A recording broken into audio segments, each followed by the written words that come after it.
శ్రీ గురుభ్యో నమః. ఈరోజు సత్సంగంలో నిన్న చెప్పుకున్నటువంటి బాహ్య కుంభకం గురించి మరికొంత వివరంగా చెప్పుకుందామండి. మనం అంతకుముందు చెప్పుకున్న వీడియోలో ఏం చెప్పుకున్నాము, అంతర్కుంభకం వల్ల మనకి శ్వాసని లోపల 1:4:2 నిష్పత్తిలో కుంభించటం వల్ల అంతరవయవాలకి ఇన్నర్గా ఉన్నటువంటి ప్రాణశక్తి చైతన్య స్థాయిలు పెరుగుతాయని చెప్పామన్నమాట. ప్రాణశక్తి డిప్రెషన్ ఉన్న చోట మనం అంతర్కుంభకాన్ని కనుక మనం ఉపయోగించినట్లయితే అది లోపల అవయవాలకి ప్రాణశక్తి సక్రమంగా ఉంటుంది. దాని రెగ్యులర్ ప్రాక్టీస్ వల్ల ఏమవుతుందంటే ఆరోగ్యం మెరుగుపడుతుందని చెప్పుకుందాం అనమాట. ఇప్పుడు బాహ్య కుంభకం వల్ల ఏం జరుగుతుందండి అది నిన్న కొంత చెప్పాను. అది నిన్న ఆడియోలో సత్సంగంలో కొంత చెప్పుకున్నామండి. ఇప్పుడు అసలు మెయిన్ పాయింట్కి వద్దామండి. బాహ్య కుంభకం వల్ల మనకి లభించేటువంటి యోగస్థితికి ఎట్లా వస్తాం బాహ్య కుంభకం వల్ల అదే తెలుసుకున్నామండి. ఇప్పుడు ఒక బాహ్య కుంభకం ఎటువంటి పరిస్థితుల్లో జరుగుతుందండి. మనకి సంగీత సాధన చేసినప్పుడు బాహ్య కుంభకం స్థితిలో వస్తాయి. మంత్ర జపం చేస్తున్నప్పుడు బాహ్య కుంభక స్థితిని మనం ప్రాక్టీస్ చేయొచ్చు. తర్వాత ఒక సత్సంగం కానీ లేకపోతే ఒక గ్రంథ పఠనం చేస్తున్నప్పుడు కానీ ఇంద్రియాలని ఏంటంటే బాహ్య కుంభకం అంటే జ్ఞానేంద్రియాలని బాహ్యంగా మంచి వైపుకు మంచి పనుల వైపు ప్రేరేపించడమే కర్మంగా అది కుంభక స్థితికి తీసుకెళ్తుంది అనమాట. అంటే సద్గ్రంథ పఠనం చేయటం కాళ్ళతోటి, అది మంచి సంగీతం భగవంతుడి యొక్క భజనలు కానీ కీర్తనలు కానీ వింటాం. తర్వాత మంచి సంగీతం శాస్త్రీయ సంగీతం వినటం కానీ, చాలామంది శాస్త్రీయ సంగీతంలో చాలా పాటలు ఉన్నాయండి, వాటిని వినటం కానీ వాటి ద్వారా ఏమవుతుందంటే ఇంద్రియాలని మనం భగవంతుడి వైపు తిప్పినప్పుడు అది క్రమంగా ఏమవుతుందంటే కుంభక స్థితిలో తీసుకొస్తుందండి. బాహ్య కుంభక స్థితిలో వస్తాయన్నమాట. అంటే ఏంటి, ఇప్పుడు మన మామూలుగా సాధారణ వ్యక్తుల్లో ప్రవర్తన ఎట్లా ఉంటుందండి. సాధారణ వ్యక్తుల ప్రవర్తన ఎట్లా ఉంటుందంటే వాళ్ళు గత జన్మ కర్మల అనుసారమే పనిచేస్తూ వాళ్ళు రెస్పాండ్ అవుతుంటారండి. మామూలు స్థితిలో సాధారణ వ్యక్తుల యొక్క పరిస్థితి ఎట్లా ఉంటుందంటే గత జన్మ కర్మలు ఏవైతే ఉన్నాయో ఆ కర్మానుసారం వీటి రియాక్ట్ అవుతుంటారు అనమాట. బయట దృశ్యాలు కనపడినప్పుడు మన చిత్రంలో ఉన్న స్థితిలో ఆధారంగానే వాళ్ళు రియాక్ట్ అవుతుంటారు అనమాట. అప్పుడు నిరంతర కొత్త కర్మలు ఫార్మ్ అవుతుంటాయి. అటువంటి వాళ్ళలో యోగ స్థితికి రానంత వరకు జన్మ మరణ చక్రంలో మనిషి అట్లా తిరుగుతూ ఉంటాడు అనమాట. ఏంటంటే మంచి చేస్తే మంచి, చెడు చేస్తే చెడు, అట్లా జరుగుతుంది అనమాట. కానీ బాహ్య కుంభక స్థితి అనేది దేనికి ఉపయోగపడుతుందండి, మనకు ఉన్నటువంటి గత జన్మ తాలూకు ఇంప్రెషన్స్ ఏవైతే ఉన్నాయో వాటిని తొలగించడానికి బాహ్య కుంభక స్థితి ఉపయోగపడుతుంది అనమాట. జస్ట్ లైక్ ఎట్లాగంటే ఒక టేప్ రికార్డ్ ఉందండి. టేప్ రికార్డులో ఒక పాటని పూర్వకాలంలో టేప్ రికార్డర్స్ వాడేవాళ్ళు కదా, అందులో ఒక పాటను రికార్డ్ చేసినప్పుడు దాని మీద కొత్త పాటను చేయాలంటే కొత్త పాటను ఇంకోదాన్ని చేస్తే పాతది వెళ్ళిపోతుంది, పక్కకి వెళ్ళిపోతుంది. పాత పాట అరేంజ్ అయిపోయి కొత్త పాట అందులో కొత్తగా పాట మనం రికార్డ్ చేసిన పాట వస్తుంది అనమాట. అట్లాగేంటంటే మన సంకల్ప బలంతో మన యొక్క ఇచ్ఛాశక్తి, క్రియాశక్తి, జ్ఞానశక్తి అని చెప్పన్నారు కదా, ఆ శక్తులను ఉపయోగించి మనిషి ఎవరైతే ఇప్పుడున్నటువంటి ప్రారంభ కర్మల నుంచి బయటపడాలి, ఎట్లయినా బయటపడాలి, ఈ జన్మ మరణ చక్రం నుంచి బయటపడాలని చెప్పేసి ఆలోచన వచ్చిన వాళ్ళు ఏం చేస్తారంటే ఇది ప్రాక్టీస్ చేసే మంత్రాన్నో సంగీతాన్నో మరి మంచి వైపు ఇంద్రియాలను మంచి వైపు తిప్పుతారు అనమాట. అంటే సంగీత సాధన ద్వారా కానీ మంత్ర సాధన ద్వారా కానీ ఇంకా ఆ స్థితిలో వస్తాయండి. మంత్రం చేస్తున్నారు అనుకోండి, నిరంతరం మంత్రం చేస్తున్నారు, రామనామం కృష్ణనామం చేస్తున్నారు అనుకోండి, పాత విషయాలు మీకు జ్ఞాపకం ఉండవు. ఇంకా రాను ఏమవుతుందంటే మంత్రం నిరంతరం రామనామం జపం చేసుకుంటే పోతుంటారు అనమాట. ఇంకా మీ పక్కన ఏం జరుగుతుందో పడుచుకోడు, నిరంతరం భక్తిలోనే లీనం అయిపోతారు అనమాట.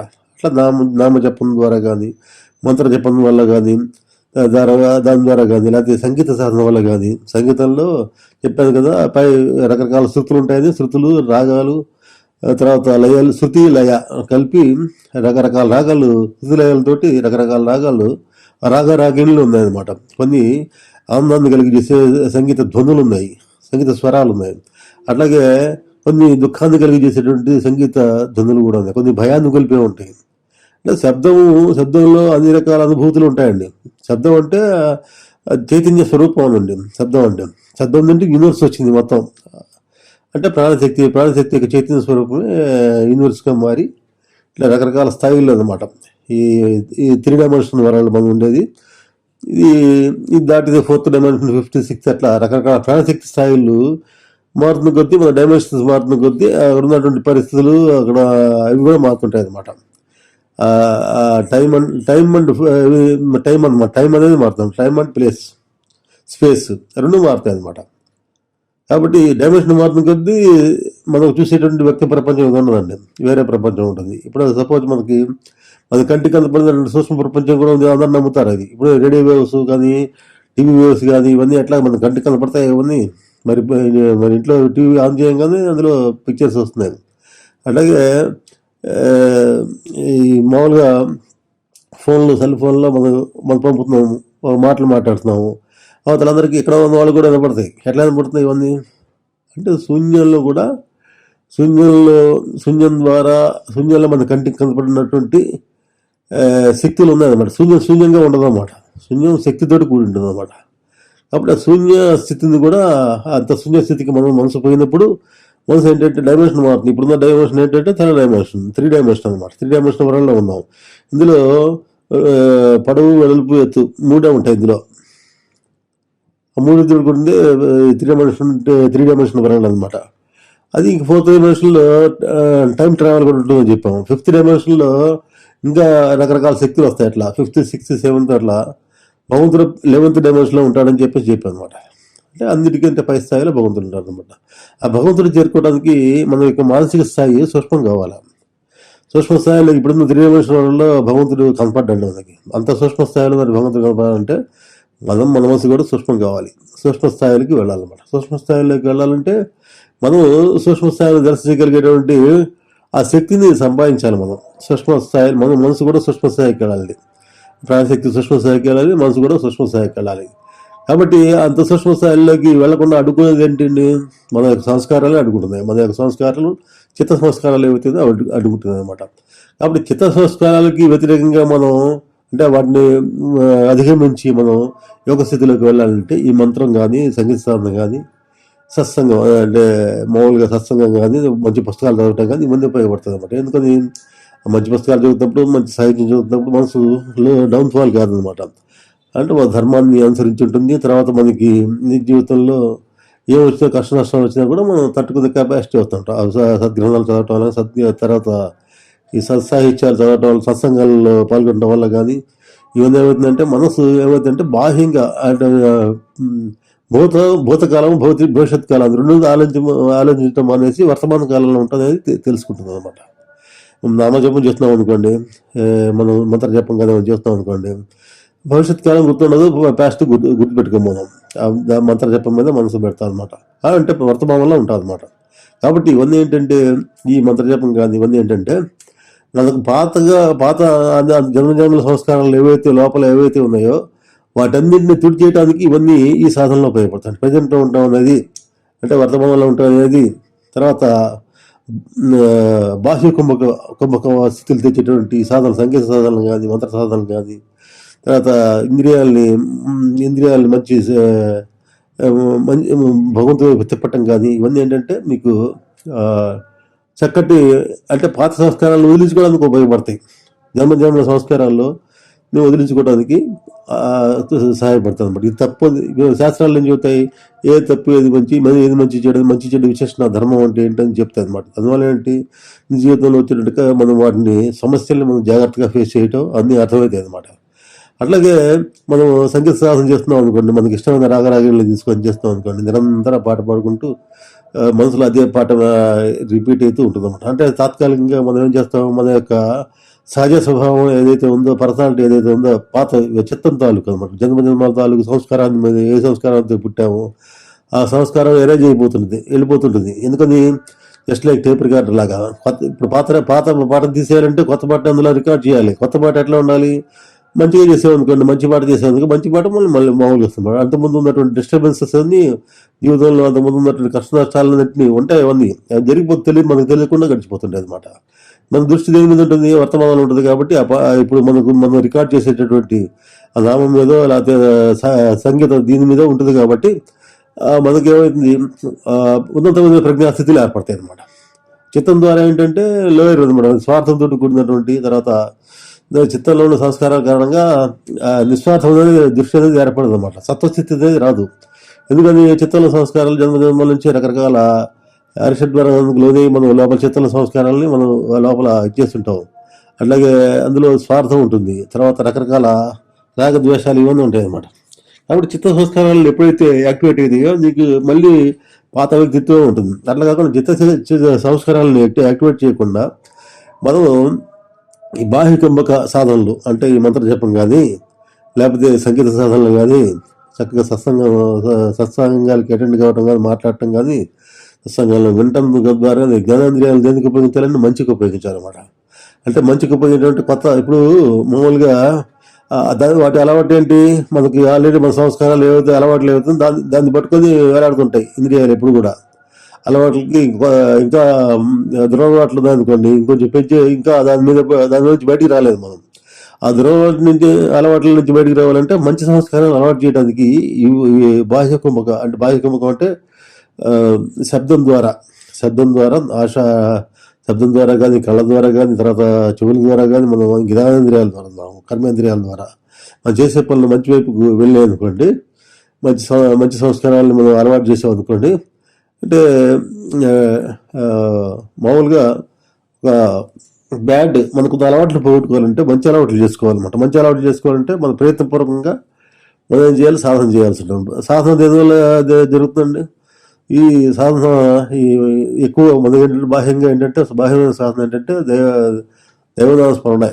నామస్మరణ అనమాట. నామస్మరణ వల్ల మనకు ఉన్నటువంటి పాపాలన్నీ పోతాయంటే కారణం ఏంటంటే నామస్మరణ చేయంగా వర్తమానంలో ఉంటాం, అర్థమవుతుంది, మనకి తెలుస్తుంది. తర్వాత ఇవి ఎప్పుడైతే నువ్వు పాత సంస్కారాలని ఇదిగా అనుగుణంగా నువ్వు ప్రవర్తించవు కొన్నాళ్ళుగా ఏమైతే అవి మంత్రజపం యొక్క వేడిలో మంత్రజపం చేస్తుంటే మంత్రజపంలో పాజిటివిటీ ఎక్కువ ఉంటుంది అనమాట. భగవంతుడి యొక్క శక్తి ఉంటుంది అనమాట. ఆ శక్తి ద్వారా వచ్చేటువంటి ఆ ఉష్ణంలో పాత సంస్కారాలన్నీ ఏమంటే సీడ్లు విత్తనాలు వేడి చేస్తే ఎట్లా మొలకలు రావు, అదేవిధంగా భగవన్నామం వల్ల వచ్చినటువంటి ఆ భగవన్నామం ద్వారా వచ్చినటువంటి ఏకాగ్రత వల్ల మన లోపల ఉన్న సంస్కారాలని లోపల మళ్ళీ బయటికి రాకుండా అణిగిపోతాయి అన్నమాట. ఇది సాధకులకి ఈ మార్గము అవసరమే. ఆ మార్గం ఇది మనశుద్ధి కోసం బాహ్యకుంభకం అవసరం అండి. అట్లాగే మనకి శరీర శుద్ధి తర్వాత శరీరంలో స్ట్రెంగ్త్ కావాలంటే అంతఃకుంభకం కూడా అవసరం అవుతుంది. అంతఃకుంభకం ఇది ప్రయత్నపూర్వకంగా చేసేవి, మనసుతోటి చేసేవి నేను చెప్పేవి, మనసుతోటి చేసే సాధనలు అనమాట.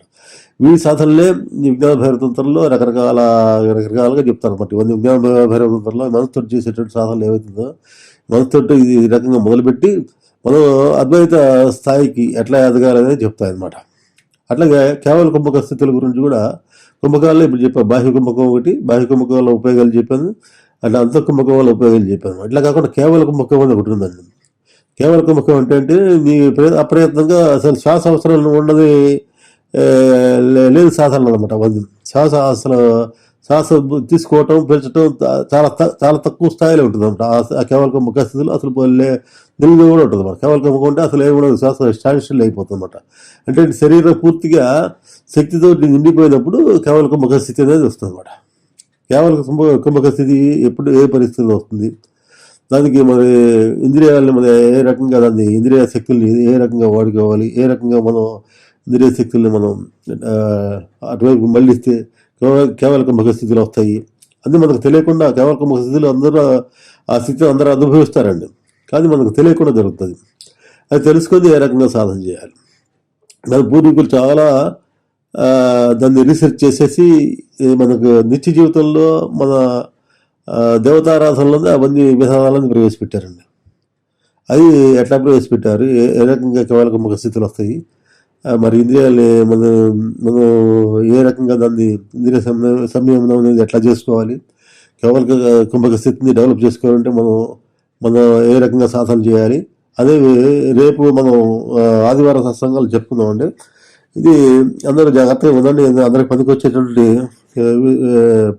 విషయాలే నేను చెప్తున్నాను అనమాట. కాబట్టి ఇటువంటి ఈ స్థితుల్ని మనం ఈ రకంగా సాధన చేయటం ద్వారా మన యొక్క పరిస్థితులు మెరుగుపరుచుకోవటం అనేది జరుగుతుంది. ఈ సాధన సాధారణ ఉన్నత స్థితులు మరి అది వెళ్ళాలంటే ఇవన్నీ తెలుసుకొని ఉండాలి. కొంత తెలుసుకొని సాధన చేస్తే మనకి దానివల్ల ఉపయోగం ఉంటుంది. తెలియకుండా మనం ఒక ఆచారంగా తీసుకొని మనం గుడికి వెళ్ళాము దండం పెట్టుకున్నాం వచ్చేసాము అన్నట్టుగా ఉంటే ఏమవుతుంది, వల్ల ఏం ఉపయోగం ఉండదు అనమాట. అది భక్తి విత్ భక్తి జ్ఞానంతో కూడినప్పుడు సరైన మార్గంలో మనం ఇన్నర్ జర్నీ అనేది ఉంటుంది అనమాట. అది భక్తి విత్ జ్ఞానం లేకపోతే ఉత్త భక్తి ఉన్నా మూఢభక్తి కిందకి వెళ్తాం. జ్ఞానం ఉన్నా కూడా అహంకారం వస్తుంది, ఉత్త జ్ఞానం ఉన్నా కూడా అహంకారం కింద మారుతుంది అనమాట. అప్పుడు రెండు మిక్స్ కావాలి, జ్ఞానం ప్లస్ భక్తి రెండు మిక్స్ అయినప్పుడు, రెండు కలిసినప్పుడు మనం సరైన దోవలో వెళ్ళడానికి అవకాశం ఉంటుంది. విజ్ఞాన భైరవంతంలో అటువంటి రెండింటిని కలిపి, ఈ భక్తిని జ్ఞానాన్ని రెండింటిని కలిపి మిళితం చేసి చెప్పే సాధనలు చాలా ఎక్కువ ఉంటాయి. రేపు కేవల కుంభక స్థితిలో ఎటువంటి పరిస్థితులు జరుగుతాయి, విజ్ఞాన భైరవంతంలో కేవల కుంభక స్థితులు కలిగేటప్పుడు కలిగే విధంగా ఎటువంటి సాధనలు ఉన్నాయి, ఏం చెప్పారు అనేది వచ్చే ఆదివారం మన సత్సంగంలో కానీ వీలుగా ఉంటే రేపు ఎల్లుండిలో కానీ వీలుగా ఉంటే అది కూడా ఆడియో చేసి పెడతాను. అందరూ దీన్ని ఫాలో కండి చక్కగా. దీనిలో చాలా ముఖ్యమైన విషయాలు, మీకు సాధనకు ఉపయోగపడే విషయాలు ఉంటాయన్నమాట. ఇది మామూలుగా అందరికీ, ఏ కల్టలో ఉన్న వాళ్ళకైనా, ఎటువంటి వాళ్ళకైనా, సాధారణ వ్యక్తులకైనా ఇది చాలా ఉపయోగకరంగా ఉంటుంది అన్నమాట. కాబట్టి ఇటువంటి సాధన విధానాలు మన ఈ ఋషి పరంపరలో, మా కుండలిని సిద్ధ మహాయోగ పరంపరలో మా గురువులు చాలా చాలా విపులంగా ఉన్నారు అన్ని. అందులో మహాయోగ విజ్ఞానం అని చెప్పేసి ఆయన యోగానంద మహారాజ్ వారు, మా గురువు గారు ఆయన యోగానంద మహారాజ్ అనమాట. ఆయన పేరు ఆయన రాశారు. ఆయన ఒక పుస్తకం రాశారు మొత్తం యోగానికి సంబంధించింది.